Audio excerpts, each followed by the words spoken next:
We talk about speed to lead being that first message that goes out as soon as that lead comes into your system. But it's not just the first message. You can have a whole sequence for those. Maybe you get 20% of those Home Advisor, or now it's what Angie Leads is, I think is what it's technically called now. But you get 20% of those digital leads on the first call or on the first contact, and you get engagement and you get an appointment. But you still have 80 that are sitting there. You don't give up after the first attempt.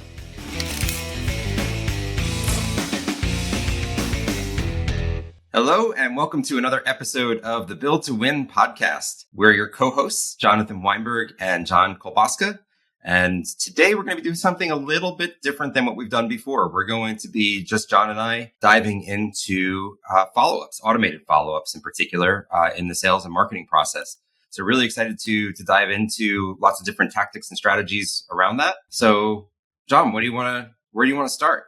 Well, I'd like to introduce my new microphone here. So hopefully the sound quality is better than our first couple of episodes at the suggestion of Weinberg and the people that are helping us out. So here it is. Hope it's good.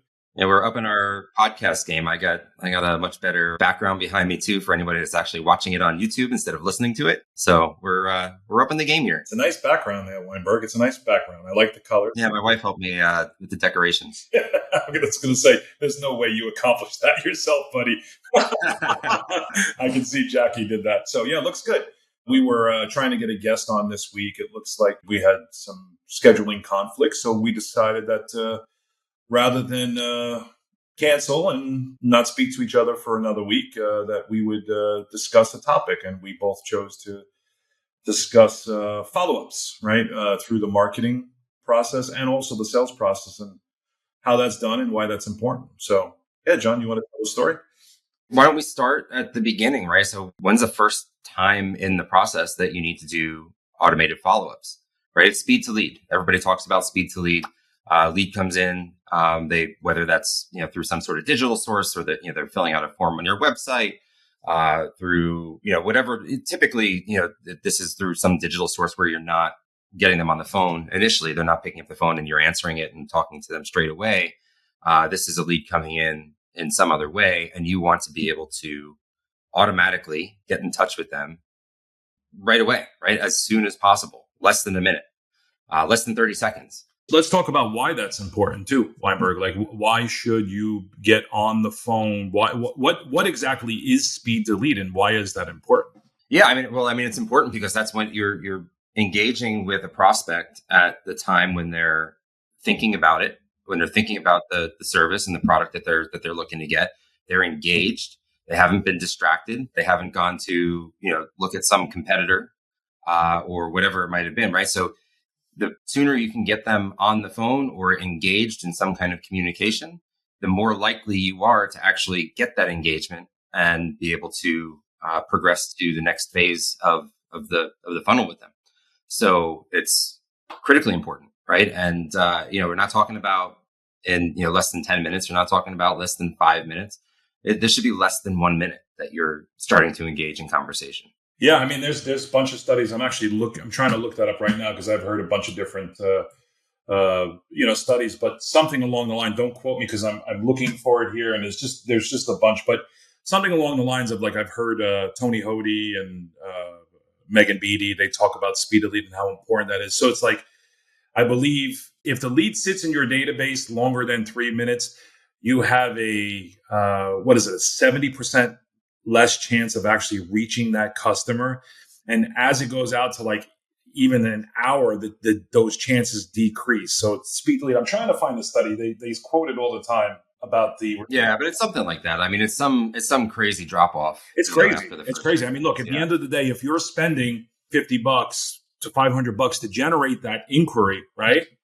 It's up to you to be able to get in touch with that customer right away. Successful companies make sure that they contact that potential client right away to convert it into an appointment. And there's a few different ways that you can approach it. Obviously, there's getting them on the phone, right? And picking up the phone and making a phone call. There's text message and there's email, right? Those are the three ways to get in touch with somebody right away. Email, maybe not so much for speed. It's still worthwhile to do, but some people aren't looking at their email to reply back to you, right away.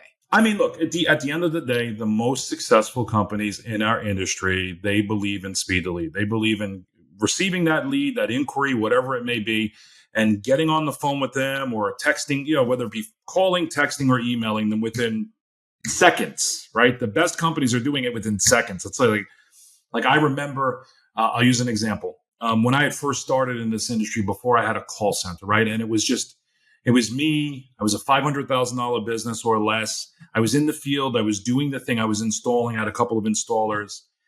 I was marketing. I was doing a little bit of marketing, but I was working with Home Advisor.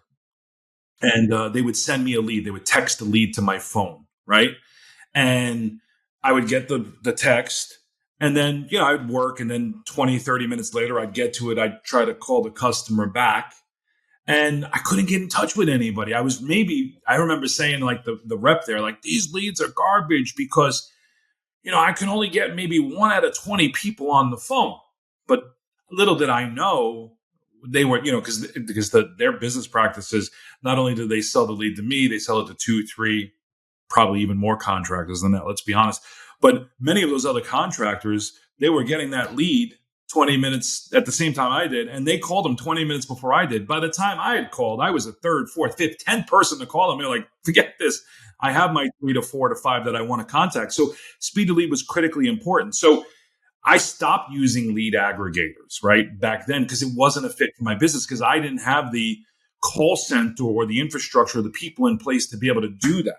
Now, fast forward to today, right, we do use lead aggregators as a lead source. I'm not saying that they're all the best, but we receive that lead in an email or a text message, and within 10 seconds, that customer is being called from submitting that lead on the lead aggregator platform. It's quick. And we have a much better contact rate. It's probably 20%. So 1 out of every 5 we can get on the phone and set an appointment with. Now this is today, right? If you don't practice speed to lead today, it's probably 1 out of every 20. It's probably 5% or less if you're waiting longer than a couple of minutes. That's why it's important. If you're spending the money up front to generate these inquiries, right? You want to try to convert as many of those inquiries that come into your funnel into opportunities, to appointments, right? Because once you get into the door, now you have the opportunity to demo something or pitch something, right? So a company that's getting 100 of these leads, let's say we have 2 companies, company A, company B, right? And they both go to a Home Advisor and they both purchase 100 leads, a block of 100 leads. Company A is the team where it was like my old company where I'm the owner working out in the field. All messages are being forwarded to my cell phone. And let's just say we're paying $25 for that lead.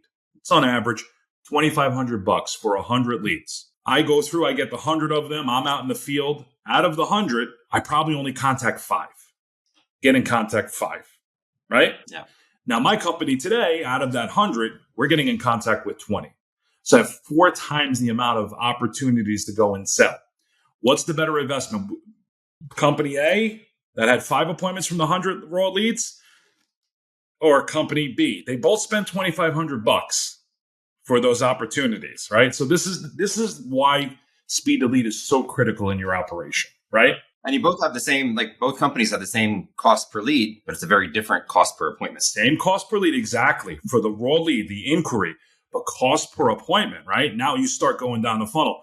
Cost per appointment, cost per lead issued, because then, you call the customer, you get in contact with them, you put them on the schedule for appointment, right? And then again, speed to appointment is very important, right? Same day, next day. The best companies practice that. Like, hey, Mr. Johnson, called you within 10 seconds, right? Hey, Mr. Johnson, how are you? Listen, okay, great. Listen, I got a sales rep available today, right? Get right in the home right away. Best companies, best practices. But the point I'm making is, cost per lead, cost per appointment. And then if you wait longer than a day, some of those fall off, right? Some of them cancel, you never actually sit. And the longer you wait, the more of those fall off. And then you have cost per issued lead, right? That's the actual, you went from booking it on the phone to now actually getting into the house, right? Right. And then you have cost per demo, because sometimes you go to the actual appointment and you're like, okay, let's look at the project. And it's like, oh, I'm sorry, we don't provide that service, right? So how well are they confirming it on the phone through that process? Either way, there's a cost per demo. So everything you do, your process is in place, whether it be manual through a call center, right?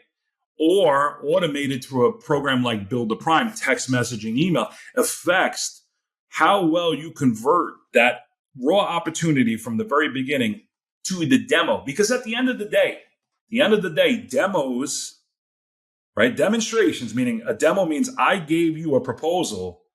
You can track that. That's how many sales off of that. You should be tracking your closing rate off of that, right? I'm just kidding. No, no, I mean, I was surprised to hear you say. I think so, yes, but I know you disagree. No, I did that for a reaction. No. Okay. Demos, right? Some companies track it off of demos, which gives the sales rep the power. Some track it off of leads issued. It's a whole big, great debate.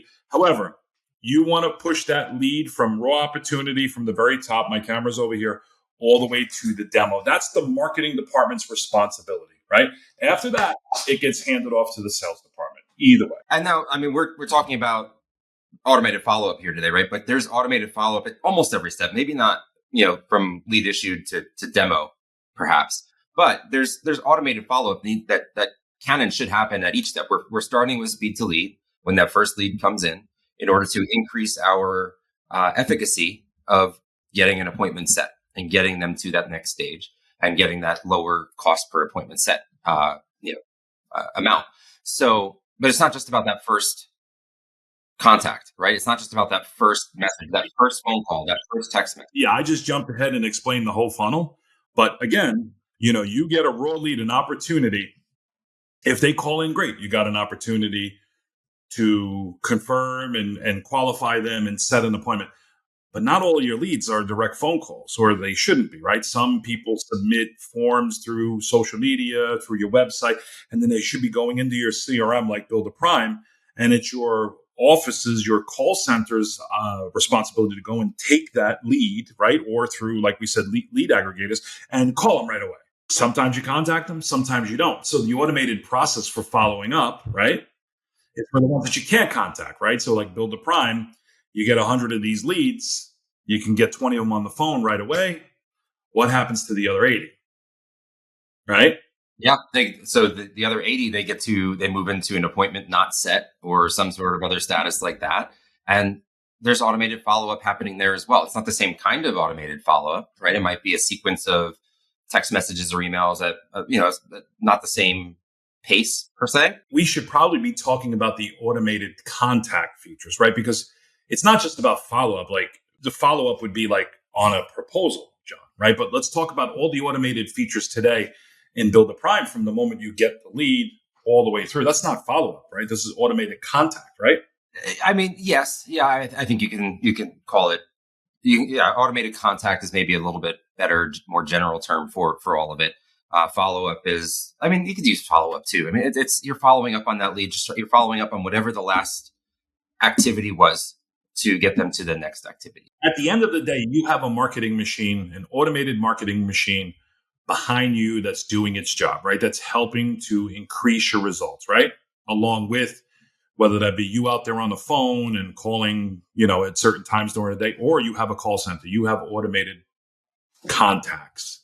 I want to talk more about the speed to lead for just a little bit, right? Because there's not just, we talk about speed to lead being like that first message that goes out as soon as that lead comes into your system. But it's not just the first message. You can have a whole sequence, right? For those, maybe you get 20% of those Home Advisor, or now it's what Angie Leads is, I think it's what it's technically called now. Yeah. But you get those 20% of those digital leads on the first call or on the first contact, and you get engagement and you get an appointment. But you still have 80 that are sitting there. You don't give up after the first attempt. You might have another one that goes out, and everyone's going to have a little bit of a different sequence and everything here, but you might have another one that goes out an hour later, right? So, we didn't hear from you yet, right? You just submitted it an hour ago, but let's follow up again in another hour from now. And let's see if we can get a hold of you there.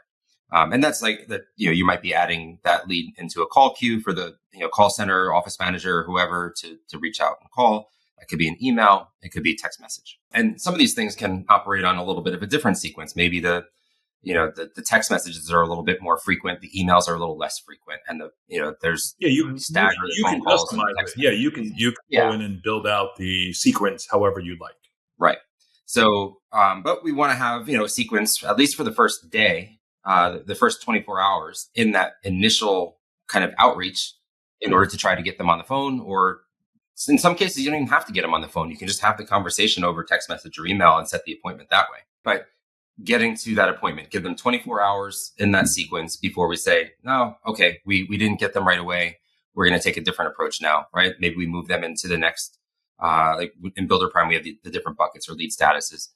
So we're going to move them into an appointment not set, status, and we're going to have a different type of sequence, right? A different type of follow-up that we're going to do with them in order to still attempt to set that appointment until we get someone on the phone saying, no, I'm not interested. Stop calling me. Or we get them to say, so I'm looking for a window repair. We don't do repairs. Sorry. It's not a valid service. You're out of the area, whatever it might be. Unless they're getting back to you with that, we're still contacting them. Right. And we're probably contacting them in some way, shape, or form forever until they come back and say stop, or they set an appointment or do something, do some kind of positive activity. Right. Mm-hmm. What does your initial sequence look like, John? What do you do when a lead comes in? What do you do in your business? When it comes in through a lead form, like a lead aggregator? Yeah. Okay. Mm-hmm. So we have a little buzzer in the office set up that is tied to our CRM, Build a Prime. Tom has actually been able to build a buzzer. So a little ding bing. So everybody realizes, hey, there's a new lead inside of our CRM, inside of Build a Prime. And we immediately go and we find it and we call it within seconds. Right. And if we contact that person, we go through our scripted process of, qualifying and setting the lead. If it doesn't set, then it goes into, into Build a Prime. I believe it's appointment not scheduled, or it's lead received for a period of time. I believe we leave that in there for a week. Sorry, buddy. We've constantly updating and changing these things, but I believe it's for a week. And it'll go through a series of automated messages. So emails, text messages to try to get them to respond, raise their hand so that we can get them on the phone or through a text message to set the appointment. Do you have access to my CRM there, Jonathan, to show? I have a demo account pulled up here. We can take a look at. It may not be the exact scenario here, but nevertheless, people can see what that looks like, right? For the Let me into appointments.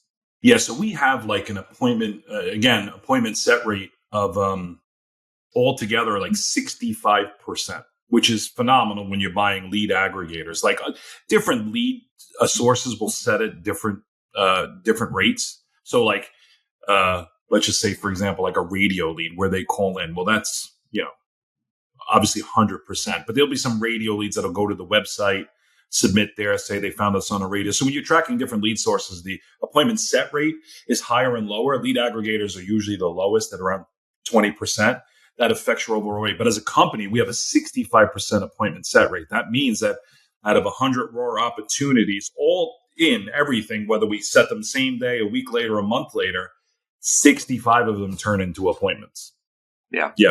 That's good for industry standard. Yeah. There's other companies that have similar marketing strategies, a similar marketing mix like we do, that they're much lower than that. They're 30, 35%. Yeah. Yeah. And I think, it depends, right? It depends on what your mix of your marketing mix is. Yeah. Like if you're just doing AdWords and website and social, and they're like clicking a phone number to call, your appointment set rate will be 95%, right? It just depends on the lead sources. But for a company that's aggressively going after it, 65% is a pretty good number. Yeah. Sure. And that's because we have stuff like this, these automated, messages going in around the background, the text messaging, the emailing, and stuff like that.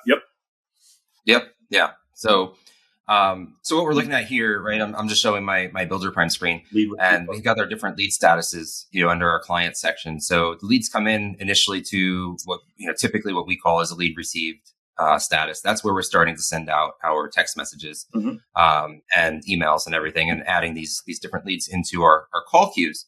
Right. I'm going to focus mostly on the text messaging here. Then once they come in, we send out the message.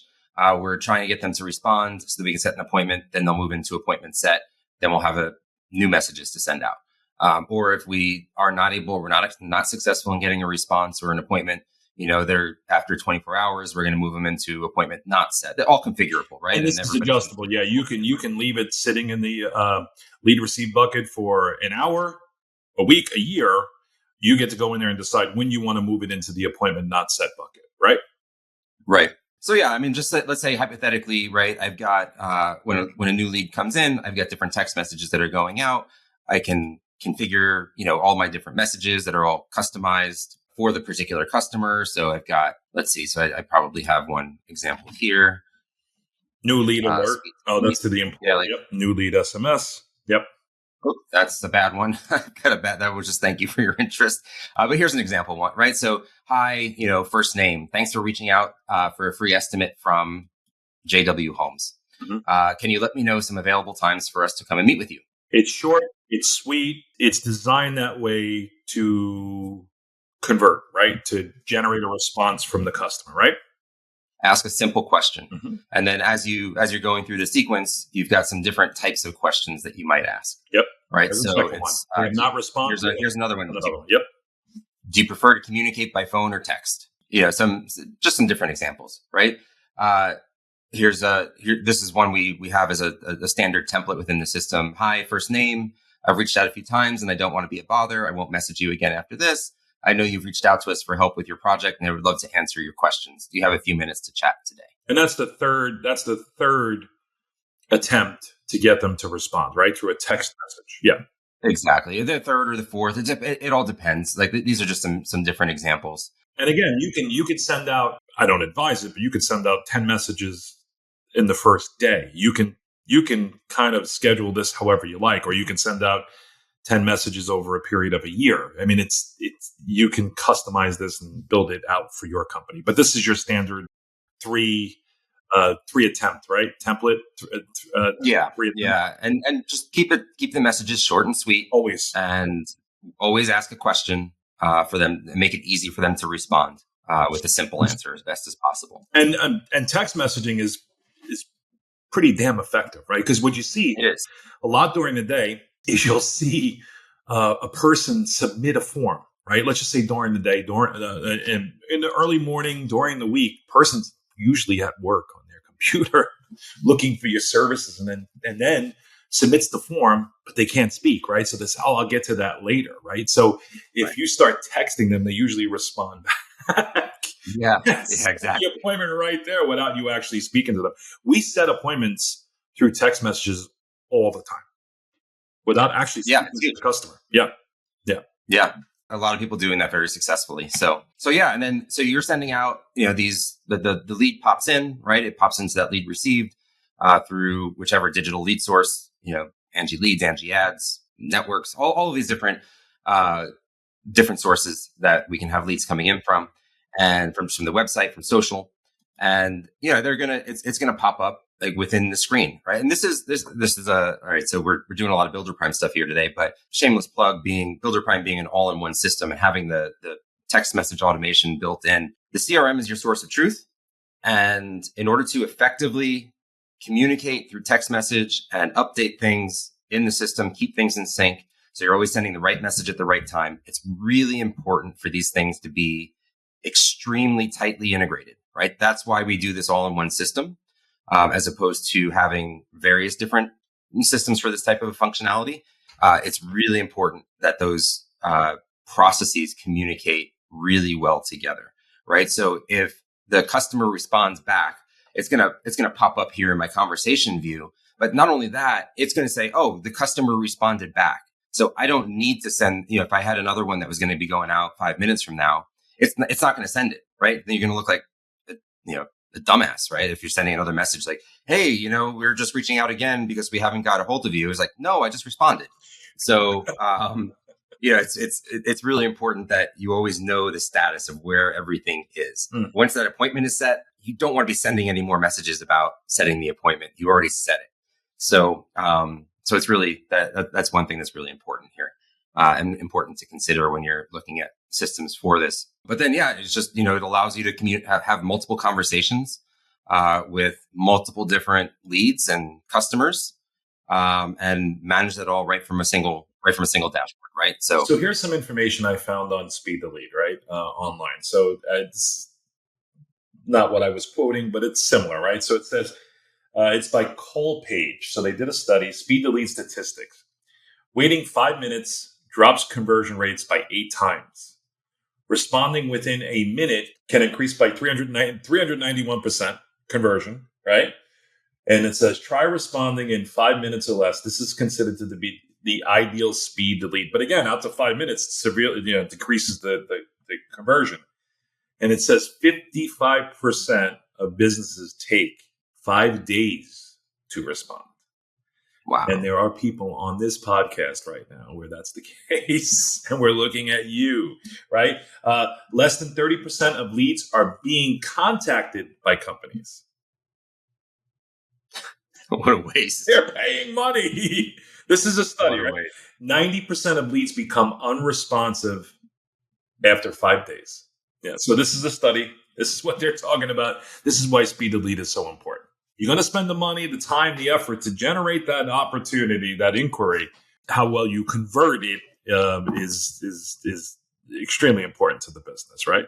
Yeah. And I mean, one other thing, just to come back to again, I mean, maybe it's obvious, but the automated follow-up here is the automated part is really key, because the automated is what allows you to respond much faster than a human can do manually, right? Especially consistently. I believe we send a text message within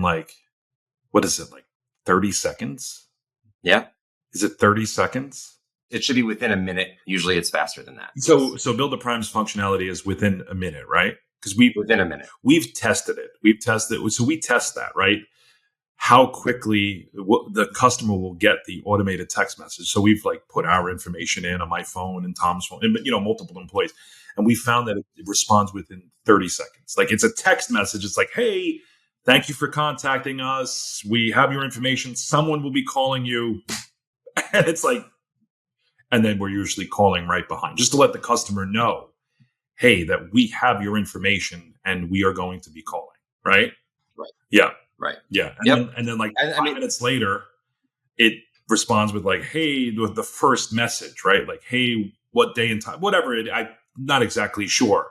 Right. And obviously if we get them on the phone and we set the lead, it then turns off because it moves into a different status. Right. So we have all of these different triggers and stuff. Correct me, Jonathan. I may be talking. No, that's exactly right. Yeah. I'm using tech words tech terms that I may be. This is your business, buddy. Yeah, no, it's exactly right. So, but the automated piece of this is really just key, because people just forget, or things slip through the cracks, or you just can't respond, manually as quickly as you need to. So, and that applies again through the various different stages, not just when lead first comes in and doing the speed to lead. So maybe let's talk a little bit more about some of the other stages and some of the other areas where that automated follow-up is really important, right? So certainly after the proposal, if we didn't one call close it, but is there anything else in between that you want to talk about? Yeah. So let's, the next step is typically ideally you get the customer on the phone and you set the appointment, right? Mm-hmm. And now you have an appointment scheduled at, day and time, right? I believe we have an automated email and an automated text message that goes out to confirm that appointment date and time, right, immediately. Do you have an example of that in your demo site there, Jonathan? Yeah, I mean, it's probably not worth showing. It's pretty standard and basic. But yeah, as soon that appointment is set, you can say as soon as that appointment's set, send the text message, with the date and time to confirm it. Yep. And then you can have additional messages going out leading up to the appointment. Marketing messages, right? Sales messages, emails that go out. We have a series of, I believe, 2 or 3 emails that will go out next day, 2 days later, or a couple of hours later, but they receive a series of email messages from us to continue to build that value in that appointment, right? So these are all automated things that are happening behind once the lead gets moved to appointment set. Yeah, I mean, and some of these automated messages can have, introductions to the sales reps, with, let's say, even a picture of the sales reps so that, people know who to expect, showing up at their home. some kind of bio, just to say, this is a little bit about the person that's coming to see you. It warms them up, right? It gets them warmed up and a little bit more engaged from the get go. Maybe they connect over, some aspect of that sales rep's bio, right? Whether it's a hobby or, what they used to do for work, or something about their family or something like that, right? Just humanizing it a little bit more, and giving an opportunity to make a connection more easily when the sales rep gets there. But also, I remember back when I was working in your office, and we got some content created. I think it was Rich Harshaw, Level 10 Contractor, created some different blog posts that we specifically put like directly in the emails that we sent out to like educate, right? Yes. Educate beforehand, so you can come in and they're already kind of preset for like understanding what it's all about and what are the things to look out for. And then you're going to tell them you're going to say like, here's why, we do, here's why you should go with us because of all the things that you've already kind of read, and know already. The best customers would read that email, right? So the sales team and I, we would always joke around like, hey, you kind of knew if the appointment was going to be a laydown just based on it, whether they read the email, the email templates that were being sent out prior to or not. So we would have a little question in our needs assessment, be like, hey, did you receive any of our emails? Yeah. Did you read it? Did you have any questions? And the customers that were actively engaged with it, they usually close at a much higher rate. We tracked that for a while, right? But nevertheless, the point I'm making is it creates that engagement, right? It's like you said, you used the term warming them up, right? So this is all going on in the background, right? I don't need a person to go, okay, let me take this PDF or this email, copy, paste, or forward because we have these many appointments. Build a Prime just did that naturally. It knew that, hey, this appointment was set. And then from the moment you set it, it had a countdown. And you could set it whether it be 5 minutes, 5 hours, 5 days. It would automatically go out. It's all happening in the background for you. Yeah, exactly. And let's say you've only got 2 appointments a day for your entire company, 1 or 2 appointments a day. You're really kind of small starting out. Can you do these things manually? Yeah, sure you can, right? But are things going to slip through the cracks sometimes? Yeah. Are you going to forget to send some things sometimes? You're wearing all the hats, right? You're the administrator, which is the secretary. You're the marketing person. You're the salesperson. You're the production manager. You're probably even installing. Even though you're a small company, with only 2 leads a day, you are probably feeling overwhelmed because this is not the best use of your time. You can be using your time for so much more high value things. Exactly. Where there's a system that can just send it, right? And you can just automate it and forget about it. Mm-hmm. It's perfect. Right. And then after that point, Jonathan, we like to confirm the appointment the day of or 24 hours before or the day of, right? So, and I'm just, talking about what we do as an example. So, we have an automated email message that goes to our reps, our call center reps that say, hey, it's now time to call this customer, right? Like it's 24 hours. So it actually has automated messaging within the company that says, hey, you need to call and confirm this, right? And then once it's been confirmed, the rep will move it from the status from appointment set to appointment confirmed. Then once it goes into that status, that bucket, right, it has its own little automated messages that will go out through text messages and email. And you can set up whatever you like there.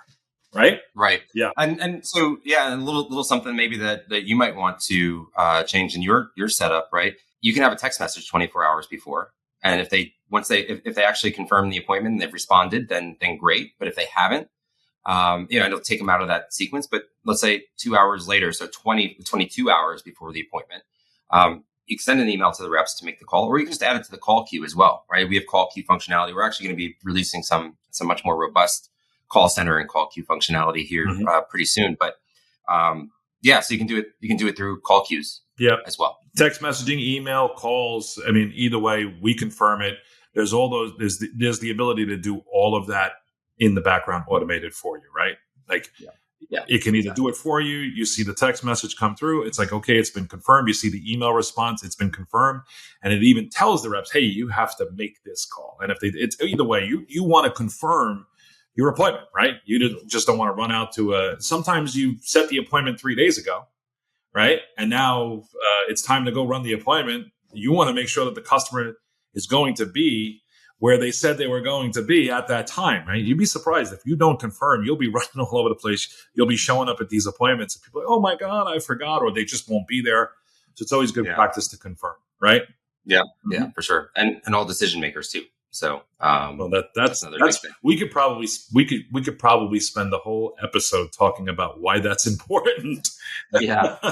And the other thing I was going to mention is, and this is also for another episode down the line, but we're talking a lot about automation, but I think things are probably going to get a whole lot more automated and not too distant future. With AI. Yeah. Yeah. It's scary what's happening there. Well, scary and exciting all at the same time. I'll read stories or watch videos on AI. And it's like every week, it just feels like this stuff is just continuing to grow and grow and grow. It's just advanced. It's incredible.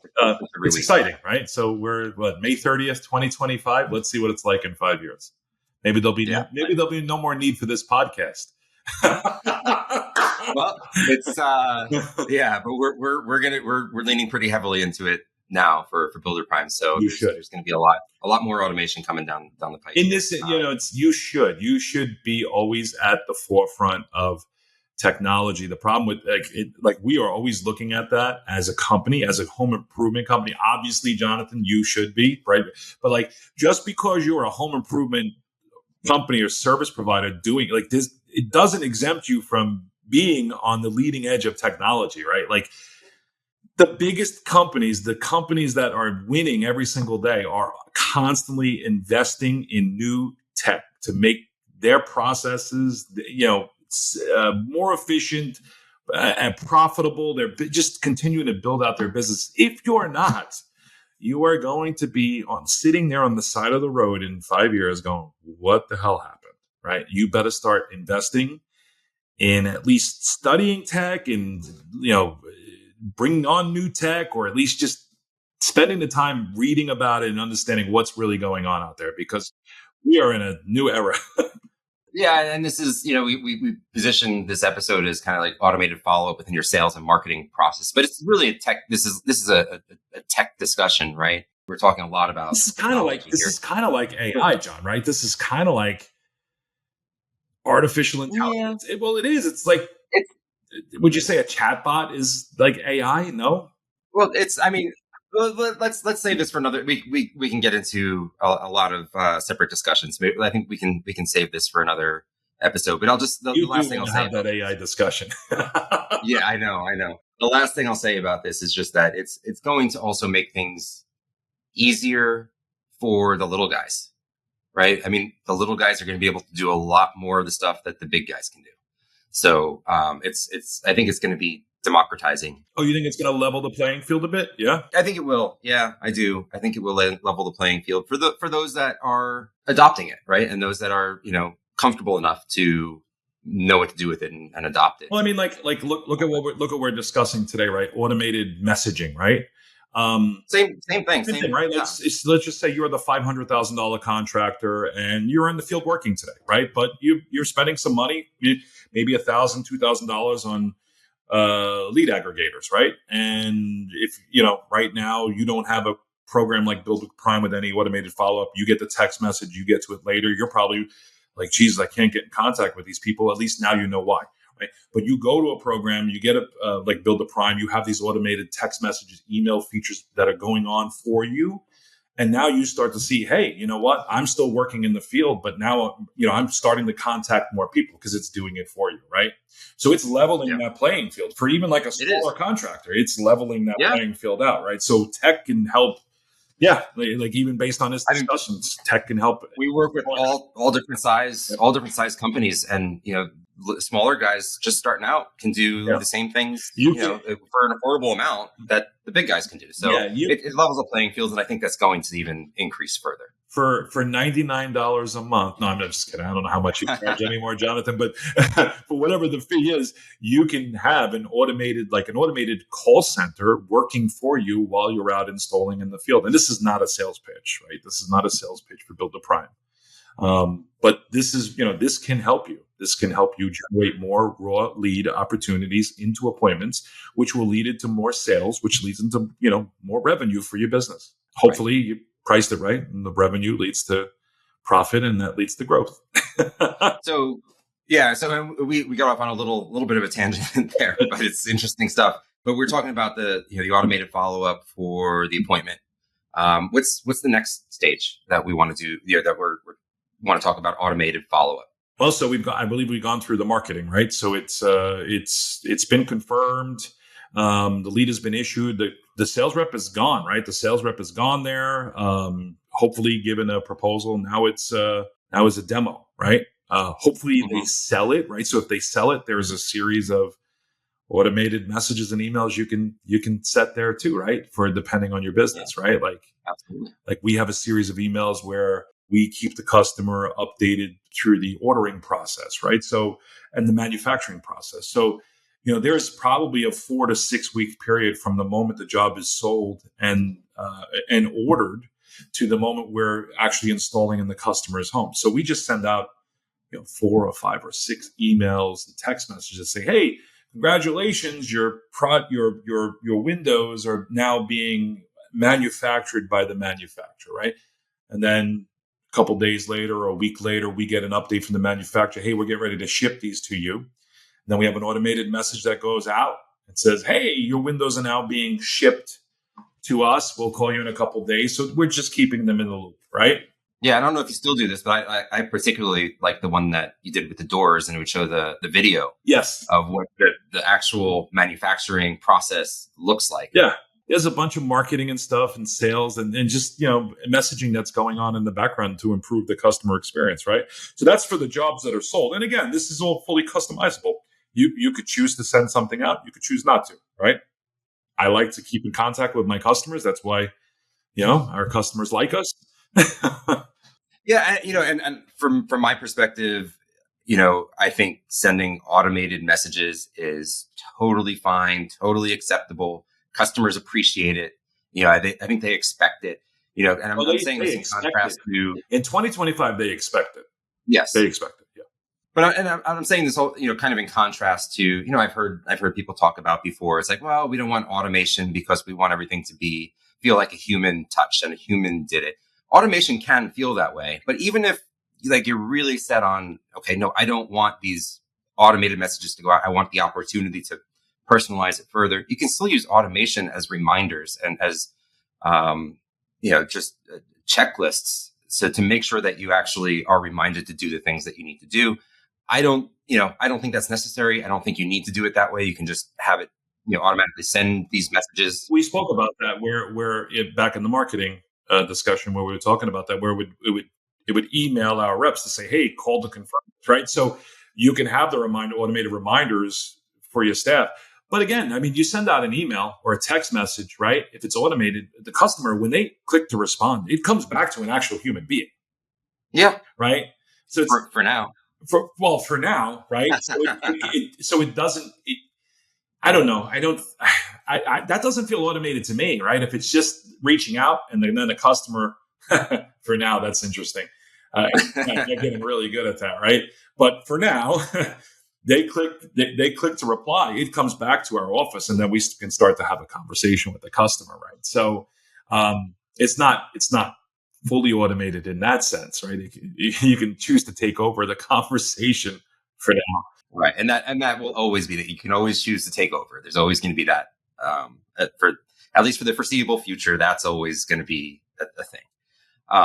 But it should get you 90% of the way there. Yeah. So we spoke about the automated messaging if you sold the job, right? What goes on. But let's just say you run the appointment. Now you have a demo, no sale, right? Mm-hmm. Sales rep went out, ran the appointment. For whatever reason, they didn't sell it, right? You can have a whole series of messages and reminders built in behind that. Like, Jesus, what do we have? We have emails and text messages that go out the very next day asking the customer just to perform like a quick little survey. Did they like the rep? Did they like, whatever it is, to try to get them to respond and to try to get them back into the sales cycle. Some companies choose to do what they call a rehash department, where they have a completely different sales rep, usually called inside sales, take over that appointment. The best companies usually do that and then start the process again of negotiating with the customer, whether it be through looking at the job or giving a discount, right? So rebuilding the job, reconfiguring the job, or giving a discount. Regardless, there's an automated process for getting in contact with those customers, usually 24 hours later. Or some companies will set up an automated messaging campaign to remind their reps to contact their customers. And yeah, there's all different ways that you can do that through the background. What have you seen out there, John? Yeah, I mean, same thing. It varies a little bit in terms of when things go into an official like rehash. There's some companies out there that will say, well, as soon as the appointment is over, if you didn't one call close that, and then some businesses are a little different, or if it's a bigger job, there's not necessarily an expectation of one call close. But if you didn't one call close, you're, sales rep, you're done. You had your opportunity. This is now the company's lead, and we're going to do the follow up, and we're going to, whether we want to call that a rehash or whatever, we can. But there's a couple different flavors of rehash. I think I like the idea of collecting feedback, right? Just trying not feeling like it's you're trying to just sell them. You're just getting information. Ask for more information. Sometimes they might say, well, I can't really afford it right now. And then, oh, did the sales rep tell you about our financing program? It's only, $143 per month. Like, no, they didn't tell me. Oh my God. Right. I'm sure that happens a lot. You want me to get off on a tangent about salesperson feedback? No. So let's not go there. But or it's just like, hey, yeah, the sales rep came out and they were a real jerk, right? And it's like, oh my God, I'm so sorry to hear that. We're going to take care of it. Maybe we can get somebody else to come out and make sure that you get everything that you possibly need. And you'd be surprised how many times that actually happens, where the customer did not like the sales rep. And really, you just need to speak to. And it's, it's so funny too, because it's like, if you have a sales team, the person that's managing them should be managing and getting feedback on all the demo no sales, right? This is best practice, right? So like if you got 2 sales guys and they give them 2 leads each, that's 4 appointments for the day. And they go out and they go 0 for 4 collectively, right? You should be having a conversation with those 2 guys, like what happened, on those 4 appointments where they didn't turn into a sale. And you're always going to hear, the guys like, well, the customer loved me. It's going to close. They just had to, they had to put some stuff together for the finances, or, they're going to give you all the excuses. But the rep is always going to say, they loved me. And then you'll quickly find out that if you get in contact with them in most cases, and you actually speak to the customer, say, well, you do the survey. It's like, what'd you think of the sales rep? They'll say, well, you'll quickly find that they weren't a fan, that they should probably be speaking to someone else. That happens a lot. And it's always funny because when you go to the sales rep, the feedback from the sales rep is just like, they love me. It's like, no, right. No, they actually didn't. You were the problem. So it's not always, the point I'm making is not always the price, right? Sometimes it's actually the person you put in the home, and it just takes getting a different set of eyeballs in there. Make the customer feel comfortable. And sometimes you don't even have to give a discount, right? Yeah, right. And it's, and these are all the reasons why it happens a lot. How many contractors, how many sales reps, do not follow up even at all? They drop off they leave the estimate. Maybe they send it by, maybe they send it by email. Maybe they even send an e-signature request, like we make it really easy to do in Builder Prime.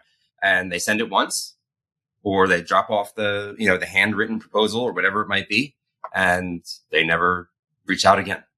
That's it. Again, it depends on the organization. If you're a one call close company, you want your sales reps to be continuing to hunt, right? So you want them to be in the moment. You want them to try to close every opportunity that they have that's in front of them and then move on, right? And if you do have a one call close company, you should have a rehash inside sales department that takes it over, because they're not really going to follow up. Then you have some companies where the sales cycle is a bit longer. You have some companies that practice a 2-step closing process. Again, it depends on the process, right? So you can set up automations for any type of company you are, right? Like I know, like these companies, for the most part, I'm not saying all, but like companies that sell like kitchens and baths and general contract, like these big projects, it's difficult to close it in one appointment. Yeah. There could be 2, 3, 5 appointments through designs and stuff like that, but again, you can automate all of that, right? All the follow-ups, all the steps through your process, whatever it is, 1 call, 5 call, 1 step, 5 step, you can automate all of those steps. and then the follow-up behind it. Yep. Yep.